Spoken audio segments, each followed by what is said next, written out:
100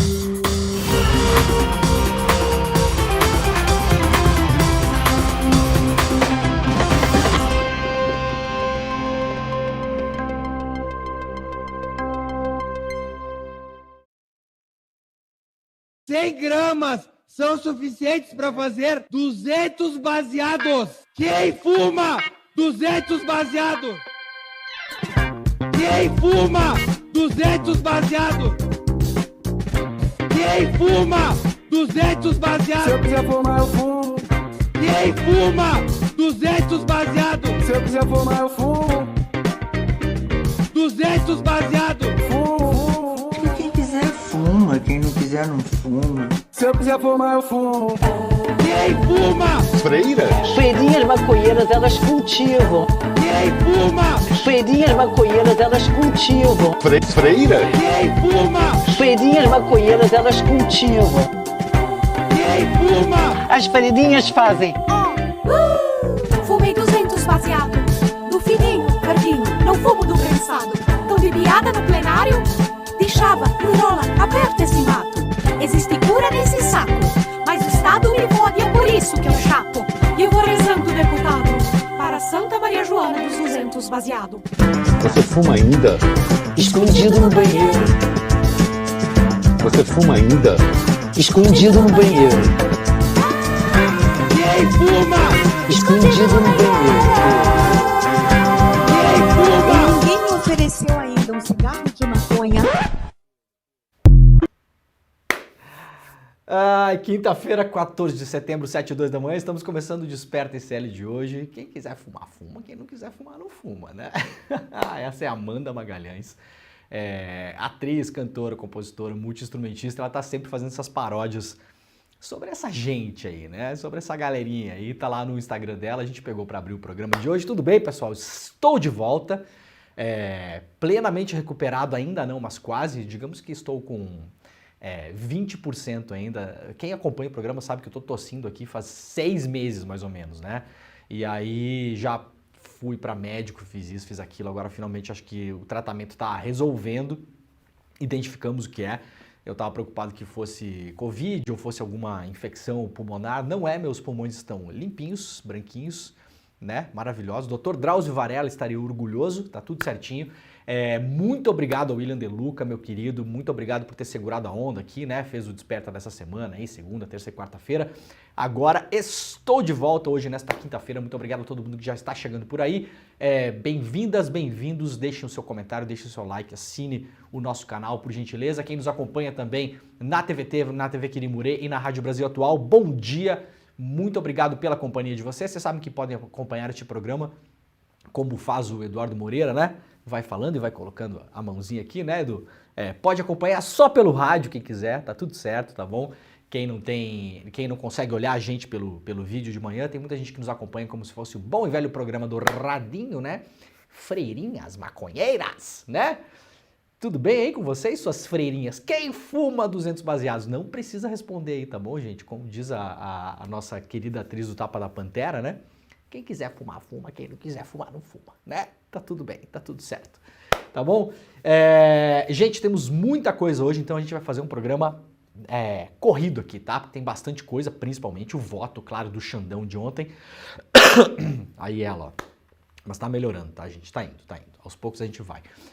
Em relação à primeira discussão no STF sobre a condenação ou não dos golpistas do 8 de janeiro. Por enquanto estão falando dos golpistas lá, o pessoal, eu tenho uma certa pena às vezes até, passa logo, tá? Passa logo.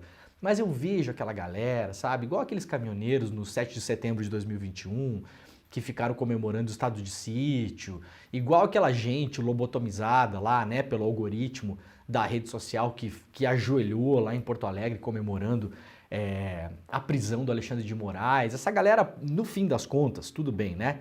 A gente não pode, ninguém pode alegar ignorância, né?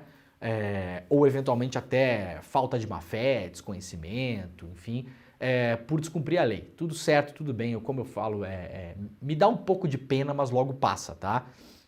Mas essas pessoas também foram muito jogadas nesse mundo né, foram levadas a Brasília, muitas delas pela ignorância, e porque estão vivendo num mundo ali, né, do WhatsApp o dia inteiro, recebendo só aquele tipo de notícias, entre aspas, né, consumindo aquele tipo de informação, realmente vivendo num mundo paralelo. Então, por enquanto, o STF está pegando a galera que foi lá materialmente fazer a tentativa de golpe. Segundo o ministro Nunes Marques, não é a tentativa de golpe porque eles eram muito descoordenados. Esse é o voto do ministro ontem, tá? Que votou para não incluir os crimes de tentativa de golpe de Estado e tentativa de abolição violenta do Estado Democrático de Direito. Então, vocês saibam que é o seguinte: se tiver um assalto a banco na sua cidade, né? Uma invasão ao domicílio por uma quadrilha, né? Uma tentativa de assassinato, se a galera não for muito organizada, segundo a lógica do Nunes Marques, né? Se for meio bagunçado o negócio, aí não é aquilo que parece ser. Aí é outra coisa. Tem que, assim, ter ata, né? Ter reuniãozinha filmada, tem que ter tudo isso, né? Como se não tivesse essa organização toda por trás do que aconteceu em janeiro no Brasil, né?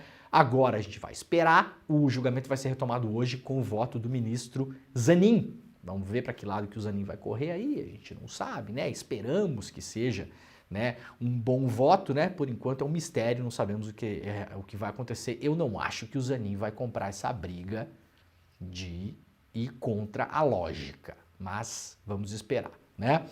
Vamos lá então, tem bastante gente já chegando por aí. Muito obrigado pela parceria, pela companhia.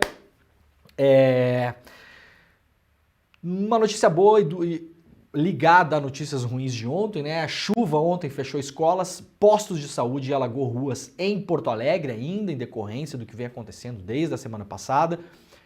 As fortes chuvas no Rio Grande do Sul. Teve uma trégua aí de alguns dias, depois voltou. A Metsu Meteorologia já tinha dado alerta de que essas chuvas voltariam, tinha indicado inclusive as regiões em que poderia acontecer. De fato, a Metsu tem acertado muito, né? Os caras têm um modelo aí que o governo do Rio Grande do Sul deveria analisar, porque aparentemente o modelo que o governo do Rio Grande do Sul, os modelos matemáticos do Rio Grande do Sul não são tão bons quanto os da Metsu. Então, para o bem da população, deveria conversar com o pessoal da Metsu para entender o que está fazendo de errado, né? Porque a Metsu tem acertado com alguma frequência. Então, teve problemas ontem no Rio Grande do Sul, alagamentos em várias regiões do estado. E hoje a prefeitura projeta que será o pior dia de Porto Alegre, né? Olha aqui a foto da cidade. Por conta dos ventos, né, gente? Para quem não sabe a geografia, eu até poderia ter botado no mapa aqui, acabei esquecendo. A geografia da cidade, o Rio Guaíba, que na verdade é um lago, né? É lago, laguna, rio, lagoa, ninguém sabe direito, né? Até onde eu sei é um lago, né? É ali que desembocam vários desses rios que inclusive subiram da cota, né? E acabaram inundando regiões do estado na semana passada. O Taquari, que foi o principal rio que causou desastres na semana passada, ele desemboca no Jacuí e o Jacuí desemboca no Guaíba. E o Guaíba, ele é muito caudaloso, né? E leva isso tudo para a Lagoa dos Patos e depois leva para o mar. O problema é quando tem vento sul, aquela coisa que a gente não para pensar, né? O vento dá uma segurada na água, né? Então a água tem mais dificuldade para ir embora. E tem um vento sul muito forte hoje e aí tá segurando a água ali. Então Porto Alegre pode ter um dia ruim hoje ainda, então fique de olho quem mora na cidade, né? No entanto, uma frente fria de ar polar entrou no sul e um ciclone extratropical que podia também afetar o estado está se afastando. Notícia aqui do Clima Tempo, uma frente, deixa eu deixar maiorzinho aqui. Uma frente fria se formou nessa quarta-feira, 13, portanto ontem, sobre o sul do Brasil e o Paraguai, a partir das áreas de nuvens carregadas que já estavam provocando muita chuva no Rio Grande do Sul. Junto com a organização da frente fria também houve uma formação de um ciclone extratropical. No entanto, ele se movimenta rapidamente para o mar e está se afastando do sul do Brasil, então talvez nos próximos dias teremos dias de tranquilidade, né? Aqui as imagens, tudo bonitinho, aquela coisa toda. Então só para manter o alerta aí, a gente vai seguir acompanhando para alertá-los, né? Para quem mora não só no sul do Brasil, mas em qualquer região, sempre que tiver um alerta de tempo feio, né? A gente vai trazer aqui para vocês, tá bom? Vamos lá então, notícia da Folha de São Paulo de hoje. Câmara aprova texto base da reforma eleitoral e afrouxa a legislação. A Câmara dos Deputados aprovou na noite desta quarta-feira o texto base da chamada mini reforma eleitoral, que de mini não tem nada, né? Os caras estão mexendo em tudo lá, né? É engraçado como muitas vezes o jornalismo engole as coisas, né? Quem está chamando isso de mini-reforma é a Câmara. Não está escrito em lugar nenhum que nós, como jornalistas, temos que levar esse termo adiante. Essa reforma não é mini. Os caras estão mexendo em coisa para um zaralho em relação às eleições, tá bom? Um pacote que visa afrouxar a legislação e beneficiar partidos políticos. A proposta geral avançou por 367 votos a favor e 86 contra. Inclusive os partidos que vocês gostam estão votando a favor também, para vocês saberem. Mas destaques ainda podem alterar pontos do texto que serão avaliados hoje, quando haverá votação de um projeto complementar que faz parte da reforma. Não é reforma, na verdade é atraso, né? Tá andando para trás o negócio. Depois da Câmara ainda vai para o Senado. Os dois projetos que compõem a reforma tiveram urgência, aprovados por 366 votos e 384 votos respectivamente. Só o PSOL e o Novo orientaram as bancadas a votar contra. Portanto, 2 partidos apenas estão votando contra isso e estão votando certo, né? O Partido Novo, que a gente fica tirando onda aqui, que é o bolsonarismo de sapatênis, né? Sapatênis, que de fato é, né? Nesse caso aqui está votando certo, né? E o PSOL também. O PSOL não é o bolsonarismo de sapatênis, claro. Eles fazem parte de uma ofensiva mais ampla de mudanças eleitorais, com o apoio na direita, esquerda, centrão, que inclui também a proposta de emenda à Constituição de anistia e a proposta das mulheres, impulsionadas por quem? Arthur Lira, claro. Arthur Lira tá voando abaixo do radar, tá, gente? O Arthur Lira, depois de todo o começo do ano, tentou trancar o governo, chantagens públicas, aparições públicas, tomou um monte de cacetada na cabeça, porque todo mundo sabe o que o Arthur Lira fez no verão passado, né? Muita gente alertou, inclusive este programa, inclusive o ICL todo, aliás, Arthur Lira, que está com uma ação na justiça que tentou calar o ICL, né? Vamos lembrar que tentou proibir que a gente falasse o nome dele aqui, Arthur Lira. A gente não poderia mais falar Arthur Lira. Este programa seria impedido de falar Arthur Lira e os outros programas também seriam impedidos de falar Arthur Lira, né? Kit de robótica, liminar para concorrer a deputado, assessor e ex-assessor e motorista trocando dinheiro vivo em subsolo de hotel em Brasília, nada disso poderia ser ligado a Arthur Lira, né? Por sorte o ICL está combatendo isso pelas vias adequadas na justiça e a gente conseguiu barrar esse negócio. Aliás, era para ser, segundo o senhor Arthur Lira, uma ação em segredo de justiça. Não saberíamos dela, não poderíamos sequer falar dela. Agora podemos, né? Por enquanto podemos. As propostas flexibilizam as leis de cota para negros e mulheres. Olha que coisa que os caras estão fazendo. Isso aqui não é mini reforma, né, gente? Isso aqui não é mini reforma. É bom a gente deixar isso claro aqui, ó. Eu gosto muito das palavras, né? Flexibiliza. Não é flexibiliza, é atraso, retrocesso, né? Ataque, contra, né? Por quê? Porque vai fazer com que os partidos que hoje são obrigados nas eleições a colocar mulheres, negros e pardos nos seus quadros para concorrer às eleições tenham menos obrigações em relação a isso. Ou seja, o nosso parlamento, que já é majoritariamente branco, rico e homem, esse é o nosso parlamento hoje, né? Branco, rico, homem de meia idade para mais. Essa é a nossa fotografia hoje. Com toda a legislação que tem nos últimos anos tentando forçar via legislação para que esse quadro mude, agora os caras vão lá e vão voltar atrás nisso aqui, vão afrouxar esse negócio. Enfraquece também a lei da ficha limpa e da improbidade e enxugam o tempo de inelegibilidade de candidatos, além de reduzir a transparência do processo eleitoral, entre outros pontos. Isso aqui tudo é muito ruim para o processo eleitoral no geral. E vai passar. E vai passar com o apoio de todos os partidos, eu vou repetir, exceto o PSOL e o Novo. Todos os outros partidos estão votando a favor disso aqui tudo, tá bom? Vão discutir depois, não, isso aqui sim, isso aqui não, isso aqui sim. Mas o negócio é o seguinte, a maneira como a gente elegeu esse Congresso agora, os caras vão fazer o que é melhor para eles. O que é que acontece hoje? Para colocar negros, pardos e mulheres, por exemplo, a concorrer às eleições, onde há cota, os caras fazem inscrição dos candidatos, só que não dão dinheiro para que eles possam concorrer. Então são candidaturas laranja. E isso pode dar problema na justiça, já deu de fato em vários casos. O que é que eles estão tentando fazer? Melhorar isso? Não. Organizar isso? Não. Na próxima eleição, de fato, parar de usar gente laranja, né? Porque os caras vão lá, chamam a vizinha, a tia, a prima, e falam, ó, você aí, vem concorrer aqui para deputada federal. Não, mas eu não quero concorrer. Não, mas tudo bem, você não vai concorrer de fato, a gente vai só registrar a sua candidatura aqui e você não precisa nem fazer campanha. A gente não vai nem botar dinheiro na sua... É só para ter lá, para não dar problema na lei, entendeu? Os caras vão começar a derrubar isso aqui tudo. Ou seja, se vocês acham que nós elegemos o pior congresso da história no ano passado, preparem-se, se isso aqui passar, preparem-se para os próximos, onde não haverá essas obrigações e também vai flexibilizar, entre aspas, né?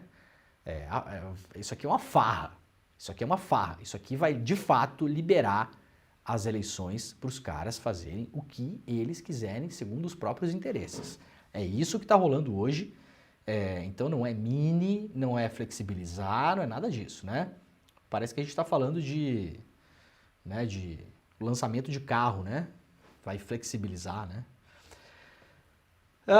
Para que as mudanças possam valer a partir das eleições municipais de 2024, é preciso que, após passar pelo Senado, sejam promulgadas e sancionadas até 5 de outubro deste ano. Essa vai ser a grande pressão em cima do Lula depois.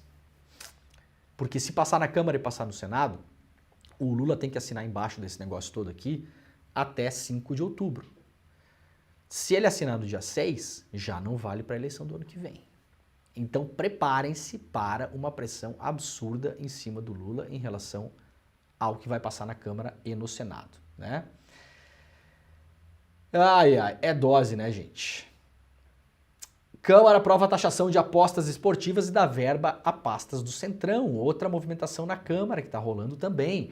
A Câmara aprovou em votação simbólica o projeto de lei que fixa em 18% a tributação das empresas de apostas esportivas e jogos online. O texto também determina que haverá cobrança de 30% de imposto de renda para os valores recebidos pelos apostadores que ultrapassam a faixa de isenção atual, que é de R$ 2.212. O texto agora segue para o Senado. O relator da proposta manteve a porcentagem sugerida na medida provisória enviada ao Congresso pelo governo Lula. O deputado Adolfo Viana defendeu reduzir para 15% a alíquota, mas segurou em 18%. Em contrapartida, para atender às demandas do Centrão, Viana alterou a distribuição do dinheiro recolhido, ampliou para 4% a arrecadação para o Ministério do Esporte, que agora não está mais com o governo, foi para o Centrão, né? E incluiu a mesma porcentagem para o turismo, que também foi para o Centrão. Então, dois movimentos importantes. Primeiro, vão taxar as apostas esportivas, essas bets todas aí, né? Que vocês ficam botando dinheiro de vocês, que eu já falei aqui que não é para botar, tá bom? Porque ninguém monta um negócio desses para dar dinheiro para vocês, né? As pessoas montam um negócio para dar dinheiro para elas. A banca sempre ganha, gente. Eu tô falando aqui, ó, eu tenho caso em família em relação ao jogo. Eu sei o que eu tô falando, eu tenho lugar de fala nesse negócio. Não se enganam, não se iludam. A banca é montada para a banca ganhar dinheiro. Esses caras não são bobos. De vez em quando você pode ganhar uns trocados ali, mas no geral você está se enganando, né? Todo jogador se engana bastante, né? E aí agora essa grana, bom, muita gente pode achar que bom, né? Que bom. Eu acho bom que os caras estão sendo taxados, porque essas empresas não pagavam tributação adequada no Brasil porque ficavam rodando fora do país. Mesmo tirando dinheiro daqui do Brasil. Agora esse dinheiro vai parar na mão do Centrão. E o Centrão está de olho, claro, nas eleições do ano que vem e nas eleições para daqui a 3 anos. Essa mini reforma tributária, essa flexibilização das eleições está ligada diretamente ao quê? Capacidade de você interferir nas eleições através do poder econômico. Isso vai acontecer a partir do ano que vem. Então é assim que as coisas estão andando. Nós já falamos sobre isso, não vai dar tempo de avaliar todos os lados, mas o governo claramente trocou uma guerra que poderia ter comprado com a Câmara, principalmente, com Arthur Lira, principalmente, com o Centrão, trocou por ceder várias coisas para essa galera toda para conseguir fazer o governo andar. Depois a gente pode conversar, né, inclusive em outros programas, para saber se isso é bom, se isso é ruim, se é assim, se não é. Tinha 2 opções, ou radicalizar o discurso, radicalizar os ministérios, tentar segurar o que conseguisse e ir para cima numa aposta de vai saber o que ia acontecer nessa disputa com o Arthur Lira e com a Câmara, ou fazer uma espécie de paz durante a guerra, né? Um armistício e fazer a coisa andar. Essa segunda opção foi a escolhida. Estejamos cientes disso. Ah, não teria como fazer diferente? Não sei se teria como fazer diferente. Não sei. Acho até que teria. Custaria mais, né? Teria que ter apoio popular, teria que movimentar os movimentos, os sindicatos, né, as bases, enfim, é uma outra estratégia. A estratégia adotada foi, bom, nós temos a Câmara que temos, nós temos o Senado que temos, nós vencemos a eleição por 2 milhões de votos, né? 2 milhões e pouco. Não tem muita margem, a grande coalizão que venceu a eleição é uma coalizão de centro, que tem ali gente de centro-direita, que tem gente de direita, né? Tem tudo isso ali. Então, é um pouco assim que a banda tá tocando, tá bom? Ó, galera, uma matéria bem importante hoje do Jamil Chad lá no UOL. Imprensa no Brasil apoiou o golpe no Chile e quis vender conteúdo. É chocante o que tá nessa reportagem. Eu sugiro que vocês leiam depois, é uma reportagem longa, não vai dar tempo de ver tudo aqui. Num plano desenhado tanto em Santiago do Chile como pela CIA dos Estados Unidos, jornais brasileiros respaldaram a ditadura de Augusto Pinochet para que um apoio da opinião pública brasileira pudesse ser construído em favor do regime chileno, mesmo antes do golpe no Chile, que completou 50 anos nessa segunda-feira. Veículos brasileiros também pediram dinheiro à ditadura Pinochet em troca de reportagens favoráveis ao país. É o que revela o livro O Brasil contra a Democracia, a Ditadura, o Golpe no Chile e a Guerra Fria na América do Sul, do Roberto Simon. A obra foi publicada no Brasil em 2021 e agora ganhou sua versão em espanhol. O novo lançamento ocorreu neste final de semana em Santiago, com a presença dos ministros brasileiros Flávio Dino e Silvio Almeida, no marco, né, dos debates sobre os 50 anos do golpe militar do Pinochet. No livro, o autor constata o papel da imprensa brasileira na relação entre os regimes autoritários. Segundo ele, nos meses que antecederam o golpe, havia uma diferença profunda entre jornais chilenos e brasileiros. Ou seja, enquanto vários jornais chilenos estavam, inclusive um pouco antes do golpe, tentando evitar o golpe, a imprensa brasileira estava tentando vender matéria para o Pinochet. Querem ver o documento? Tá aqui, ó. Tá aqui o documento, ó. Isso aqui é um documento, República do Chile, Ministério das Relações Exteriores, Embaixada do Chile no Brasil. Isso aqui é o que chama de cabos diplomáticos, né? Os telegramas, né? As anotações diplomáticas de relações entre países. E aqui, particularmente, tem uma negociação que foi feita na época pelo jornal O Globo. Vejam que coisa curiosa. Olha aqui isso aqui, gente. Olha aqui, ó. O jornal O Globo expõe lá para a ditadura chilena, até antes do golpe, e faz uma proposta comercial. Olha só, a gente pode falar bem de vocês aqui no Brasil, se vocês quiserem, não tem problema nenhum, viu? Agora digo eu, assim, mas poderiam ter falado na reunião. A gente falaria bem do Pinochet até de graça. Mas se der para ganhar algum, a gente vai tentar ganhar algum também. Isso aqui é escandaloso, olha aqui, ó. Em consideração ao que foi exposto acima, isso aqui está tudo escrito em espanhol, tá, gente? O documento está lá na matéria do Jamil Chad também. A segunda alternativa em relação às relações do jornal com os militares chilenos, a alternativa de negociação em relação à publicação de reportagens favoráveis aos militares chilenos e ao golpe no Brasil, parece a mais viável e conveniente.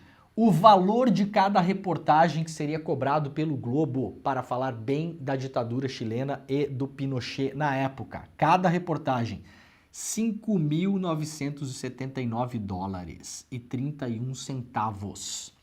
Em caso de aceitar, né, do regime chileno, aceitar o plano de 20 reportagens, que era o que estava sendo combinado, o custo total seria de $119 mil.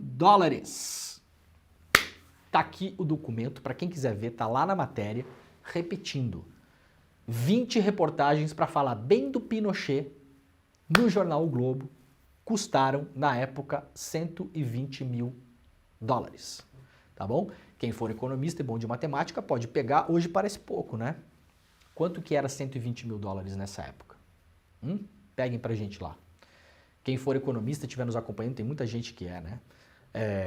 Quanto seria hoje, dos valores de hoje, com a atualização monetária, 120 mil dólares em relação ao que foi cobrado na época. É uma montanha de dinheiro, tá, gente? Não é pouco dinheiro, não.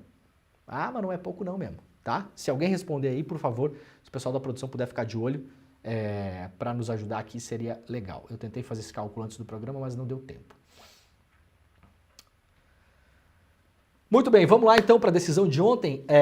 17 anos de prisão foi o que pediu o Alexandre de Moraes, que é o relator do processo em relação à tentativa de golpe de Estado do 8 de janeiro, para o primeiro réu que está sendo agora julgado pelo Supremo Tribunal Federal. Vamos lembrar, temos aí, se eu não me engano, mais de 1.000 réus. Mais de 1.000. Depois não haverá julgamentos como a gente está vendo agora, assim, individualizados, tá, gente? Porque o STF está adotando, nesse caso aqui, a gente vai ver agora conforme avançam os votos dos ministros, tá? 1 a 1, tá? O Alexandre de Moraes votou para condenar e para incluir nessa condenação os crimes de tentativa violenta de abolição do Estado Democrático de Direito e golpe de Estado. O Nunes Marques não. Para o Nunes Marques era uma galera que foi lá e quebrou uns troços, né? Ah, quebrou o relógio do Dom João e pronto. Isso é a tese do Nunes Marques. A tese do Alexandre de Moraes é que os caras foram lá para tentar um golpe militar, tá bom? 17 anos. Depois, possivelmente, as outras pessoas terão condenações que serão refletidas a partir desse julgamento. Por quê? Porque a tese do Alexandre de Moraes, o ministro, é que tem um crime de multidão, né? Crime de turba, que chama, né? Então você não vai precisar individualizar os crimes de cada um necessariamente, né?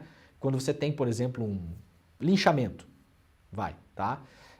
Tem lá 40 pessoas que participaram de um linchamento. Muitas vezes fica impossível e até desnecessário você individualizar. Ah, esse aqui fez isso, esse fez aquilo, esse aqui amarrou, esse aqui chutou, esse aqui jogou uma garrafa, né? Você vai lá e fala, não, peraí, vocês se juntaram todos para cometer um crime e matar uma pessoa. Então esse julgamento é feito dessa forma. Esse é o caminho que o Alexandre de Moraes está tentando levar.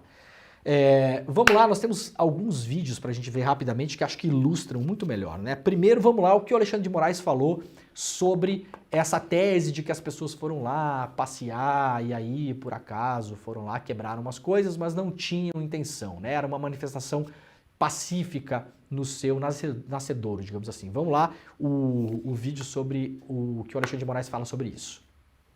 A responsabilização legal de todos, absolutamente todos, autores, coautores e partícipes dos atos criminosos, atentatórios ao Estado Democrático de Direito, os atos golpistas, é importante se referir a isso, presidente. Às vezes o terraplanismo e o negacionismo obscuro de algumas pessoas faz parecer que no dia 8 de janeiro tivemos um domingo do parque.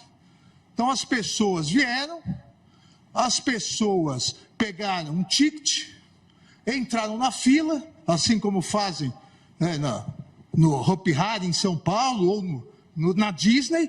Agora nós vamos invadir o Supremo e vamos quebrar alguma coisinha aqui.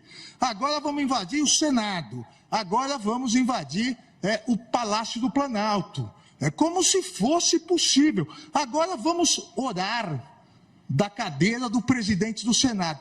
Presidente, é tão ridículo ouvir isso, que a Ordem dos Advogados do Brasil não deveria permitir que isso referisse. A Ordem dos Advogados do Brasil que é uma defensora intransigente da democracia. Olha o passarinho. Depois disso, o Alexandre de Moraes respondeu às críticas. Depois disso, ele respondeu às críticas. Isso aqui ele estava falando sobre um dos advogados, né, que falou que era pacífico, aquela coisa toda.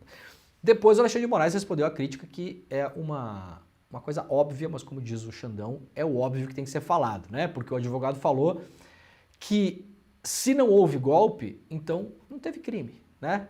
Então vamos lá, vamos ver o que o Alexandre de Moraes falou sobre isso. Porque são tantos absurdos que se ouve que às vezes o básico é necessário ser esclarecido. Várias pessoas defendendo que esse crime não ocorreu porque não conseguiram dar o golpe de Estado. Ora, Não existe crime de golpe de Estado, porque se tivessem dado o golpe de Estado, na verdade, quem não estaria aqui seríamos nós, para julgar o crime. Quem dá o golpe de Estado não é julgado, porque ganhou na violência o que democraticamente perdeu.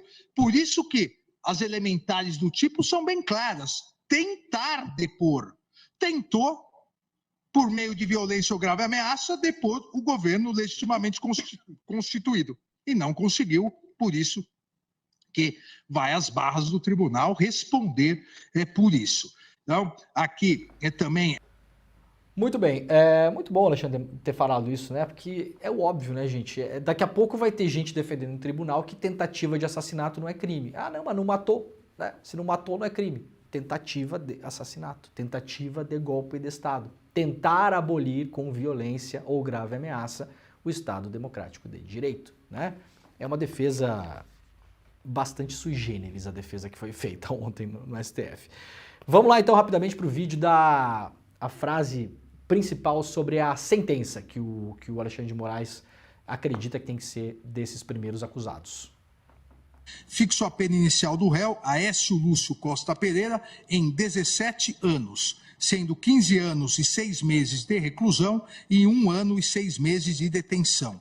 E 100 dias multa, cada dia multa no valor de 1/3 do salário mínimo. Fixo o regime fechado para o início do cumprimento da pena. Muito bem. Pena pesadíssima, né?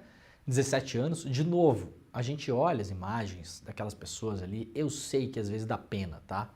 Você olha e fala, pô, é um pobre coitado, né? Acontece que pobre coitado também comete crime, né, gente? E eu sinto que, pelo menos da vontade do Alexandre de Moraes, há uma intenção de dar uma lição histórica que nós não demos, inclusive, com o final da ditadura militar. Do tipo, você que tá pensando que é moleza, que dá para fazer, que dá para tentar de novo no ano que vem ou daqui a 3 anos, a consequência é essa. Você tentar destruir a democracia brasileira, a consequência penal que você vai ter é essa. Me parece bastante adequado, inclusive. Vamos lá a uma fala do advogado do cidadão Aécio, que estava ontem lá, né? Não é, aliás, tinha a frase de uns anos atrás, né? Que o primeiro a ser comido ia ser o Aécio. Lembra dessa história? Se eu não me engano, foi o Romero Jucá que falou, né? O primeiro a ser comido vai ser o Aécio.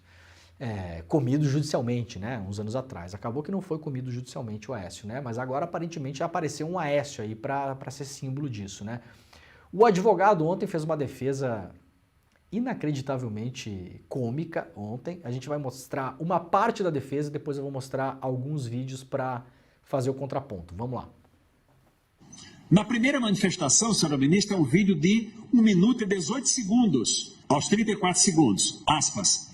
Supremo é o povo, 5 vezes. Supremo é o povo, quem manda no Brasil é o povo, fecha aspas. E aos 58 segundos ele diz, caramba, os caras cagam tanto no Brasil que eu acho que vou cagar lá dentro do Senado. Tô nem aí não, rindo. Vocês vão verificar o ânimo descontraído que ele está ali dentro, em cima daquela rampa do Congresso Nacional. Nem um ânimo de violência, um ânimo tranquilo, de uma pessoa tranquila que está ali festejando sim. Porque na cabeça dele, ali era uma vitória. Está dentro do Congresso Nacional, como ele disse que o Congresso fazia necessidade na cabeça do povo, ele tinha vontade de fazer ali dentro também. Ele o fez? Isso foi concretizado? Não, não aconteceu. Olha, eu sugiro que se vocês quiserem dar umas boas risadas e passar um pouco de raiva, vocês vejam o vídeo completo da defesa do advogado do Aécio ontem, tá? Aliás, esse cara era desembargador.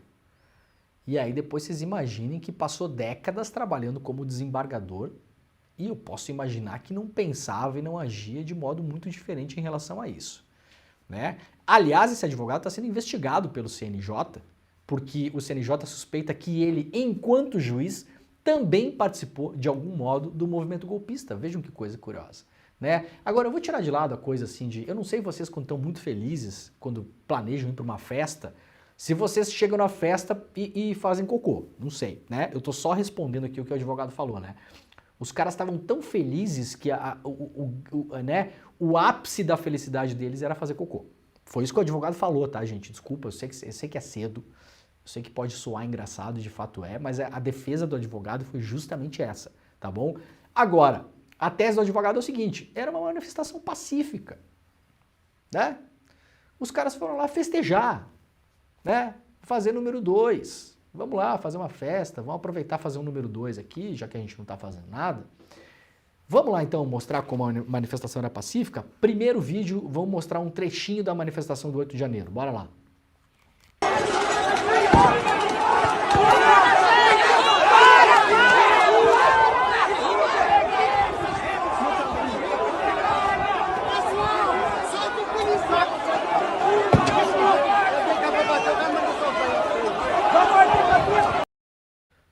Super pacífico, né? Agrediram esse policial, não foi o único, óbvio. Essa foi uma das imagens símbolo do 8 de janeiro, né? Agrediram o cavalo também, o cavalo teve que depois ser medicado. Passa bem o cavalo, né? Passa bem.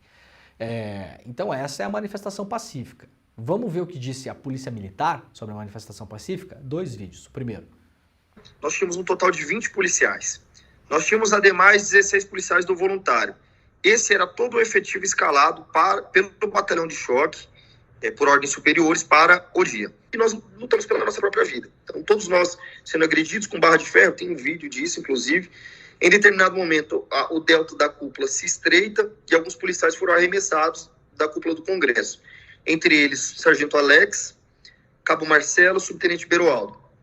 Os vândalos pularam sobre a Marcela, quando ela caiu, e passaram a agredi-la com barras de ferro, barras de madeira.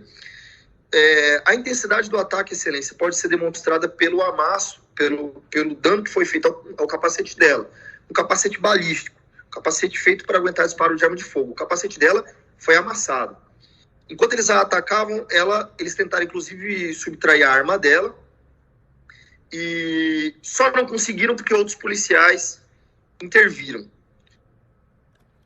Muito bem, esse é um vídeo, esse rapaz é um tenente da PM do Distrito Federal, falando sobre as manifestações pacíficas, né? Vocês puderam ouvir bem aqui. Vamos lá, uma segunda PM do DF também deu um depoimento, bora lá. O dia 8, realmente, o que nos chamou muito a atenção, de fato, foi a violência que foi imposta contra os policiais, né? Era claro, era nítida a intenção, somente em relação a nós, a tropa que estava ali diante deles, que era a linha de frente do momento, de que eles estavam dispostos realmente a tudo, inclusive de atentar contra a nossa vida, como foi feito. Quando eu estava no chão, sendo agredida com barra de ferro, com chutes, socos, eles tentavam retirar a minha arma. Eles estavam tentando retirar a minha arma. Então, com um braço eu fazia a defesa do meu rosto e com o outro braço eu fazia a retenção do meu armamento. Eles na verdade, eles se valeram de materiais do que estava ali à disposição deles, né? Eles usavam as estacas, as bandeiras para nos atacar. Os gradis que foram arrancados, os gradis de ferro, eles lançavam também contra a tropa de choque. Pedra portuguesa ali da Praça dos Três Poderes, eles se utilizavam também, além dos coquetéis Molotov. Para o ministro Nunes Marques, isso não é violento e nem tentativa de golpe de Estado. Também para o advogado, também não, né? Aparentemente. Hoje retoma o julgamento, o ministro Zanin vai dar o primeiro voto do dia de hoje. Lá no Diário do Centro do Mundo, Celso de Mello, ex-ministro do STF, deu uma declaração para Mônica Bergamo, lá na Folha de São Paulo, falando que o voto do Alexandre de Moraes foi brilhante e uma advertência à turba. O Cássio Nunes Marques, como eu falei, divergiu de Moraes e votou para livrar os réus dos crimes contra a democracia. Para o Nunes Marques teve apenas quebra-quebra e isso compete aí uma pena de 2 ou 3 anos de prisão apenas, né? Em regime inicialmente fechado, e em se tratando de réus primários, como é o caso da maioria dessas pessoas, obviamente não pegariam nem cadeia, o que, podemos imaginar, incentivaria essas e outras pessoas daqui a 3 anos a voltar a fazer a mesma coisa, né, ministro? Eu não sei se o senhor já pensou sobre isso. STF retoma então com o Zanin julgamento do primeiro réu do dia 8/1. O Moraes defendeu pena dura, diz aqui o UOL. Vamos lá para a Folha de São Paulo. Roberto Jefferson vai a júri popular por tentativa de homicídio contra agentes da PF. A juíza Abi Magalhães, da primeira vara federal de Três Rios, decidiu nesta quarta-feira, portanto ontem, que o ex-deputado Roberto Jefferson irá a júri popular sob a acusação da tentativa de homicídio contra 4 policiais federais.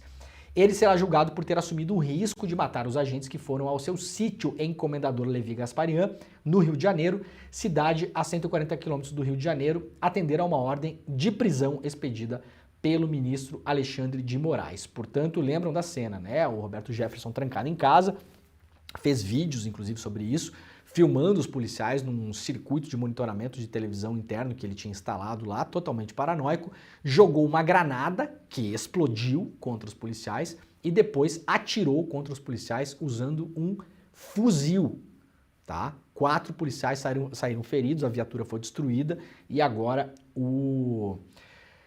a juíza também manteve a prisão, né, preventiva do ex-deputado por considerar que ele se mantém como um risco à ordem pública. Atualmente, o ex-deputado está sob custódia num hospital particular na Zona Sul de Janeiro por autorização do Alexandre de Moraes. A magistrada não atendeu ao pedido da defesa do ex-deputado de classificação do crime por lesão corporal culposa, o que tiraria o caso da análise dos jurados, né? Então a defesa tentou fazer passar a história de que o Roberto Jefferson, né, ele jogou uma granada e atirou com um fuzil contra os policiais, mas não tinha intenção de ferir ninguém. A juíza não caiu nessa e agora, por enquanto, a decisão é que haverá um júri popular e o Brasil vai acompanhar isso com certeza, né? Muito bem, vamos lá então. O hacker Walter Delgatti deve ser ouvido nesta quinta-feira na CPI da Câmara Legislativa do DF. Para quem não lembra, tá tendo a CPMI lá na Câmara Federal, né? E tá tendo também uma CPMI do golpe lá na Câmara Legislativa do Distrito Federal, que deve ouvir nessa quarta-feira o Walter Delgatti. O depoimento está marcado para as 10 da manhã e será feito por meio de videoconferência. No dia 16 de agosto, o Delgatti já foi ouvido, né, pela CPI lá na Câmara Federal, e em relação àquela história toda do envolvimento dele com a Zambelli, com o Jair Bolsonaro, com os militares, com o Ministério da Defesa, com o comandante do Exército, com o assistente do comandante do Exército, na tentativa de invadir o sistema do TSE. Essa é a história toda, né? Vocês acompanharam isso bastante por aqui, então hoje deve ser ouvido lá o Walter Delgatti. Defesa pede que STJ rejeite requerimento da Itália para Robinho cumprir pena no Brasil, notícia lá do G1. A defesa do ex-jogador de futebol Robinho pediu nesta quarta-feira que o Superior Tribunal de Justiça rejeite o requerimento do governo da Itália para que o atleta comece a cumprir a pena no Brasil. Ele está condenado, né, na Itália a 9 anos de prisão por um estupro. Já falei várias vezes aqui, o Robinho está condenado na Itália, já transitado em julgado, foi condenado pela Corte di Cassazione, como se chama o Supremo Tribunal Federal da Itália, por estupro. Então o Robinho judicialmente é um estuprador, tá bom? Tem muita gente que fica meio assim pra falar, não sei o que, não. Gente, o Robinho, segundo a justiça italiana, ele é um estuprador condenado a 9 anos de prisão em regime fechado. Se o Robinho colocar um pé na Itália hoje, ele vai preso. E agora a grande questão é se ele vai cumprir essa pena no Brasil. Geralmente o que acontece? Se você tem 2 países no meio dessa história e o mesmo crime é previsto nos códigos penais dos 2 países, então lá na Itália estupro é crime. No Brasil estupro é crime também? Também. Então tem 2 opções. O cara está condenado na Itália e está no Brasil. Você tem 2 opções. As opções civilizadas, digamos assim. Ou ele cumpre essa pena no Brasil, ou ele é mandado para a Itália para cumprir a pena lá. O que o Robinho está tentando fazer é não cumprir pena em lugar nenhum. Condenado, em última instância, sem apelação, não tem mais chance de apelação, com áudios, para quem não ouviu, eu sugiro que se quiser, são muito pesados, mas ouça, publicados pela Janaína César, repórter brasileira que vive na Itália, conseguiu os áudios, o Robinho e os seus parça foram grampeados na Itália. Tem áudios horríveis, mostrando que eles tinham absoluta consciência do que eles tinham feito. Absoluta consciência do que eles tinham feito. Os detalhes são nojentos, inclusive. E o Robinho está condenado. É um estuprador condenado a 9 anos de prisão. E agora está tentando não cumprir pena. Nem no Brasil, nem na Itália, nem em lugar nenhum. Né? Na manifestação ao STJ, os advogados alegam que o decreto usado pelo governo da Itália não autoriza a transferência do cumprimento de pena. Para os advogados, o pedido feito pelo governo italiano é inconstitucional e não tem previsão em leis afetando a soberania nacional. O relator do caso do STJ chama-se ministro Francisco Falcão, vamos lembrar o nome, né? Pra gente saber também, para poder cobrar. Deixa eu dar pause aqui. E deu prazo para o governo da Itália se manifestar sobre a defesa. Vamos ver como é que anda esse negócio, né? FAO e ONU e governo brasileiro assinam um acordo de cooperação para combate à fome. O diretor-geral das Organizações das Nações Unidas para Alimentação e Agricultura, a FAO, Ku Dongyu, Kuo, deve ser, né? Porque é chinês, né? Jimmy, Kuo, né? Durante passagem pelo Brasil, entre segunda e quarta-feira, participou da assinatura de 3 memorandos de entendimento e uma carta de intenções com o governo brasileiro para fortalecer políticas de combate à fome e erradicação da pobreza. A FAO, aliás, que fica em Roma, né? Falando de Robinho ali, Itália, fica em Roma, a sede da FAO, né? Os compromissos de cooperação foram assinados em cerimônia realizada no Itamaraty. Acordos firmados prevêem a promoção do desenvolvimento rural e agrícola por meio de inovações tecnológicas, a promoção do desenvolvimento inclusivo e sustentável na Amazônia Legal, além do apoio às atividades de bioeconomia e da conservação da biodiversidade, não apenas na Amazônia, mas também de outros biomas importantes para o país e para a região. A expectativa é que, a partir dessas linhas de trabalho, seja possível fortalecer as políticas e ações de combate à fome e erradicação da pobreza não só no Brasil, mas também na América Latina e no Caribe. Vamos lá para o Diário do Centro do Mundo. Jovem Pan e demais órgãos da mídia bolsonarista serão expostos na delação do Mauro Cid. Em sua delação premiada, o tenente-coronel Mauro César Barbosa, Cid vai revelar detalhes da relação de Jair Bolsonaro e seu entorno tinham com veículos de imprensa alinhados ao governo do ex-presidente. O acordo foi homologado pelo ministro Alexandre de Moraes no último final de semana e prevê que o militar fale sobre as proximidades do ex-mandatário Bolsonaro com a rádio Jovem Pan. O ex-ajudante de ordens contará, segundo diz aqui o DCM, como ajudava Bolsonaro na agenda de entrevistas com a emissora paulistana, que tinha diversos bolsonaristas em seu elenco, e dará detalhes de seu contato direto com comentaristas e repórteres do canal para alinhamento de discurso. Na Jovem Pan, o ex-presidente surgiu em diversas entrevistas, a maioria concedidas ao programa Pânico, comandado pelo Emílio Surita, né? Eu sempre falo Zurita, mas não é Zurita, é Surita. Surita ou Zureta, né? Ó, 2 coisas muito rápidas sobre isso aqui. Primeiro, não sabemos o que o Cid tem de provas da delação. Eu tenho falado isso aqui todos os dias que eu falo da delação do Cid, tá bom? Eu sei que muita gente tá emocionada com isso, quer que a coisa ande. Eu também quero que o Bolsonaro seja responsabilizado pelos crimes que ele cometeu. Quero mesmo. Quero que o Cid conte tudo que o Cid sabe. O Cid, como eu já falei várias vezes, né? Ajudante de ordens parece que é o cara que servia cafezinho pro Bolsonaro. Não é, tá bom, gente? Quem serve cafezinho no palácio é copeiro. Ajudante de ordens é o cara que tá ali. Como o próprio Bolsonaro falou, reunião com Putin. Bolsonaro reunido com Putin numa sala fechada. O Cid tá ali dentro. Assim, é o cara que tá colado no Bolsonaro durante esses anos todos. Eu quero que ele fale, que ele conte e tal. Mas, ó, de novo, tem que esperar provas em relação a isso, tá? O simples fato, eu vou fazer uma defesa aqui, que obviamente não é uma defesa da empresa Jovem Pan, mas é uma defesa do ofício jornalístico. O simples fato do Bolsonaro dar entrevistas exclusivas para a Jovem Pan não é crime, tá bom? Vamos ter cuidado com isso também, né? Eu não estou dizendo que é o DCM que está acusando isso, não. Estou só falando que a maneira como a notícia sai, às vezes a gente tem que ter um pouco de cuidado. O fato do Bolsonaro ter uma relação, eventualmente, de amizade com o apresentador do Pânico, não é crime. O fato do Bolsonaro ligar para a Jovem Pan para combinar a entrevista antes, não é crime. A gente pode não gostar, a gente pode analisar isso em termos de imprensa, um monte de coisa. Agora, nada disso é crime. O Cid, se for falar da relação do Bolsonaro e do entorno com a Jovem Pan e com outras mídias por aí, outros jornalistas por aí, o que nos interessa é saber se teve suborno, transferência ilegal de dinheiro, né? Aí sim, aí a gente começa a falar. Até porque trata-se de uma concessão pública. Se descobrirem que em algum momento foi passado dinheiro para a Jovem Pan, para comprar a opinião da Jovem Pan de modo ilegal, aí é uma outra conversa.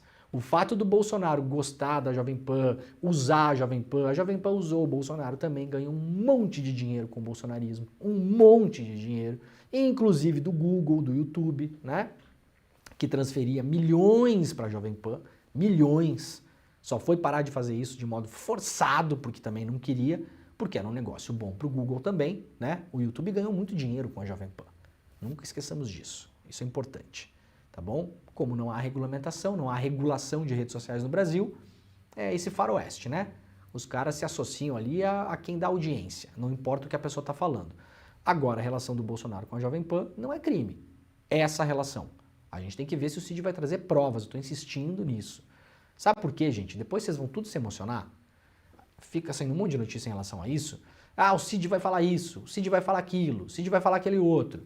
E a gente também, inadvertidamente, pela torcida de que se faça justiça, que é o que todo mundo quer, todo mundo não, mas milhões de brasileiros querem, outros não querem, né?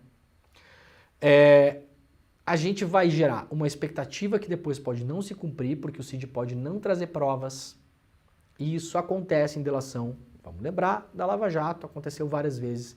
Pode mudar a versão, pode estar mentindo. Ah, delator não pode mentir. Ué, claro que pode mentir. Claro que pode mentir. Ele só tem que mentir bem ao ponto da Polícia Federal, do Ministério Público Federal não descobrirem. Quem falou que delator não pode mentir? Pode mentir, sim. Se ele quiser mentir, ele vai mentir.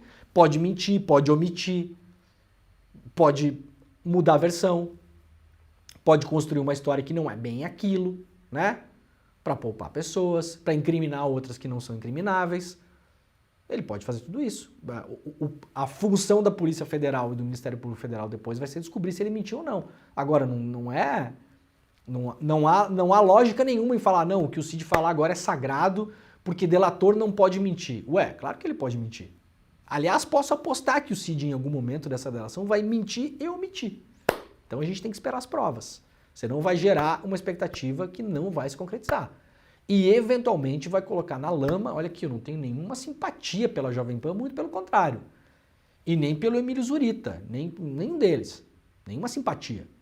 Agora, se o Emílio não teve nenhuma relação ilegal com o Bolsonaro, fica ruim também a gente jogar o nome do cara num escândalo que claramente é um escândalo de corrupção. De venda de joia, de roubo de patrimônio público, de falsificação de cartão de vacinação. Eu acho que a gente tem que cuidar para não misturar essas coisas, tá, gente? Ser cauteloso em relação a isso sempre é bom. Nós vimos o que aconteceu no passado recente, não queremos repetir, né? A aprovação do governo Lula sobe para 55%, maior índice do mandato, diz a pesquisa IPESP, né? Para quem torce contra, por enquanto tá bem ruim torcer contra, né? Braga Neto prometeu interferir a nosso favor, escreveu o general investigado por fraude em compra de coletes. Numa mensagem encontrada pela Polícia Federal durante a investigação sobre a fraude na compra de coletes balísticos pelo Gabinete de Intervenção Federal, um general do Exército afirmou a um interlocutor que o general Braga Neto prometeu interferir para que a aquisição fosse sacramentada. O autor da mensagem é oficial da reserva Paulo Roberto Correia Assis, mais um militar envolvido em uma trama de maracutaia, né? Que a Polícia Federal afirma ter sido contratado em 2019 pelos mentores da fraude, os irmãos Glaucio e Glauco Guerra, para fazer lobby junto ao alto escalão do governo e reverter a suspensão do processo de aquisição de coletes. Almocei também com o general Braga Neto, que me prometeu interferir a nosso favor. Portanto, tudo bem encaminhado. Portanto, é junto, viu, general? Tá separado aí. Escreveu Assis. Segundo a PF, a mensagem foi enviada em 14 de dezembro de 2019. Na época, Braga Neto era chefe do Estado-Maior do Exército. Num e-mail enviado no dia seguinte, que também faz parte da investigação, Assis reforça o encontro com Braga Neto e menciona a compra dos coletes. No texto, ele revela que o general disse que daria uma força para que o negócio fosse concretizado. Braga Neto está sendo investigado agora por várias coisas que eventualmente possam ter acontecido durante a intervenção da segurança pública no Rio de Janeiro. Só para lembrar rapidamente, antes da gente fazer um recado final aqui, eu publiquei na semana no meu Twitter, aliás, um relatório do TCU já falava em 2018 que tinha suspeitas na compra desses coletes balísticos e outras coisas. O senhor Braga Neto foi protegido de 2018 até ontem. Isso aqui é relatório do TCU de 2018. Trata de coletes à prova de balas, diz que as compras são restritivas e a importação de coletes à prova de balas somente poderá ocorrer quando a indústria nacional não tiver condições de atender às especificações ou a demanda desejada, coisa que tinha na época. Então essa compra internacional de coletes é muito suspeita. Galera, ó, tem mais umas notícias rápidas no final aqui, mas antes disso eu quero dar um recado antes de fechar a nossa rede para o pessoal da TVT que nos acompanha também, da TV Quirumurê e da Rádio Brasil Atual. No dia 28 de setembro, é 28, né, Jimmy? Às 8 horas da noite, nós teremos mais um evento super especial, exclusivo, ao vivo e grátis do Instituto Conhecimento Liberta. Uma palestra sobre espiritualidade, como lidar com a ansiedade e o estresse, feita pela Monja Coen, best-seller, conhecida no mundo todo, ajudou a popularizar, né, o budismo, uma vertente do budismo, para as massas, está aí sendo convidada para eventos no mundo todo e vai dar essa palestra exclusiva ao vivo e grátis. icl.com.br/desperta para você garantir essa vaga. Isso aqui é aberto para todo mundo, gente. Manda lá para sua mãe, para sua tia, para o seu pai, para o seu tio, para o seu primo, todo mundo que você conhece. Vai ser uma palestra aberta para a gente falar dos dois grandes maus, né? Talvez os principais do nosso tempo presente, que são a ansiedade e também o estresse. 28 de setembro, às 8 horas da noite, palestra exclusiva com a Monja Coen. icl.com.br/desperta para você garantir a sua vaga. É de graça, tá bom? Mas corre lá que esses eventos são exclusivos, são ao vivo e geralmente não tem repeteco, tá? Então garanta a sua vaga. Nós vamos falar mais sobre isso até o dia 28, eu vou relembrá-las e relembrá-los, mas por enquanto, se você já tiver no computador aí, icl.com.br/desperta para garantir a sua vaga por lá, tá bom? Vamos encerrar a nossa rede por enquanto, só para dar um tchau pro pessoal da TVT, da TV Quirumurê e também da Rádio Brasil Atual. Muito obrigado pela companhia. Amanhã, às 7 horas da manhã, ao vivo, o Desperta ICL estará de volta. Tchau, gente. Ó, para quem segue com a gente aí, uma notícia final do programa, antes da gente encaminhar, vocês sabem que o ICL Notícias Primeira Edição começa às 8 horas da noite nesse mesmo link, então vocês não saiam daí, tá bom? Não se mexa, não clica em nada, não mexe no mouse, só respira. Só respira para não correr o risco de ter que fechar a janela e depois ter que ficar procurando no YouTube lá, né? Então, terminando o programa aqui, começamos o ICL Notícias Primeira Edição. Daqui a pouquinho vou estar lá, inclusive, para comentar as notícias do dia. A partir das 8h30 eu tô lá, mas você já fica com a gente agora aqui, que já começa com o Edu Moreira hoje. Edu Moreira hoje vai enfiar o pé na... O Edu tá no programa hoje, não? Não, acho que o Edu vai amanhã só, né? Acho que o Edu só amanhã. O pessoal pode me responder depois aí. Mas teremos novidades por aí, tá? Para fechar hoje, revista Fórum, confiança nas Forças Armadas despenca em meio a escândalos que envolvem militares, diz pesquisa. A pesquisa A Cara da Democracia, realizada pelo Instituto de Democracia e da Democratização da Comunicação, divulgada ontem, aponta que o nível de confiança da população nas Forças Armadas vem despencando. Em setembro, a porcentagem de pessoas que responderam confiar nas Forças Armadas era de 27%. Neste ano, apenas 20% da população afirma confiar plenamente nas Forças Armadas. Eu já falei, as pessoas reclamam, né, que é um absurdo Mauro Cid dar depoimento na CPI fardado. Eu acho ótimo. Eu acho que todo mundo que está envolvido em bandidagem e for militar, por mim, pode dormir fardado, inclusive, se quiser. Tirar foto fardado, vai dar depoimento para a PF fardado, vai tudo fardado. Para as pessoas saberem que, de fato, tudo isso que está acontecendo no Brasil nos últimos anos tem envolvimento direto das Forças Armadas. Parabéns para os bons militares, que existem, mas a gente está vendo aí o que acontece quando a gente coloca militar para governar um país. Pela 1000ª vez isso não dá certo. Fala de mim. Hoje é sem o Edu, é o Calejão. Hoje sem o Edu, hoje com o César Calejão, queridíssimo César Calejão, amanhã com o Edu, né, no ICL Notícias Primeira Edição. Obrigado, gente. Amanhã a gente volta. Esse foi o Desperta ICL. Um abraço, um beijo para todo mundo. Tchau.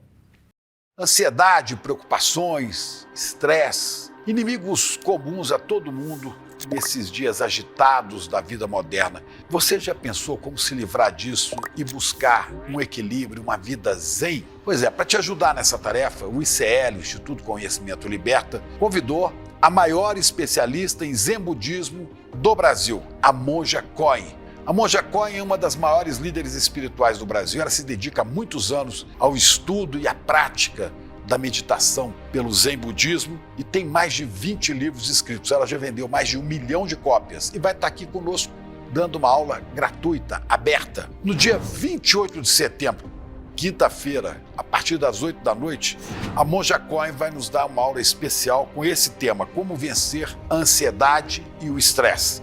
É um encontro que ajuda qualquer um de nós a desenvolver o equilíbrio emocional necessário para vencer esses desafios da vida moderna. Esse evento vai ser gratuito, essa aula não terá replay. Para se inscrever gratuitamente é só você clicar nesse link que aparece acima ou abaixo da sua tela. Chame os seus amigos, seus parentes para participar também. A gente espera você lá.